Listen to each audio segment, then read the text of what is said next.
Real quick, I just want to show you something that happened. This is the normal leather conditioner that I make.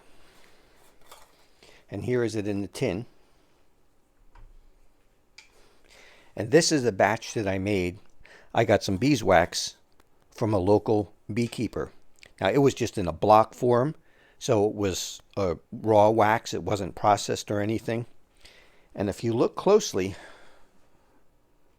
and this is what I find amazing, can you see the honeycomb structure? I had this stuff completely melted and poured it in these tins and in this mold. And as it dried, it formed that honeycomb pattern. Look carefully on these blocks too.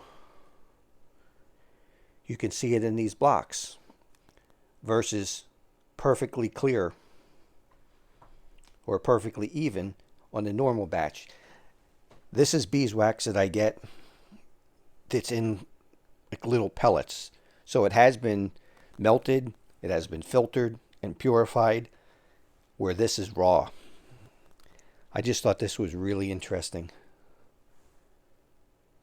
How can a pure liquid wax dry and have a honeycomb pattern to it that is just like what you would expect to see in the actual beehive?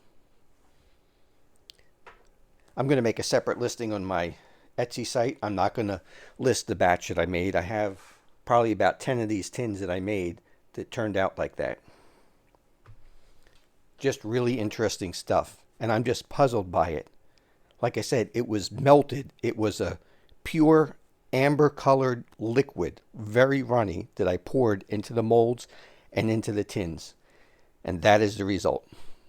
If you've ever done anything like this before and you've had similar results upon pouring a liquid beeswax, that you have a honeycomb pattern forming back in as it solidifies.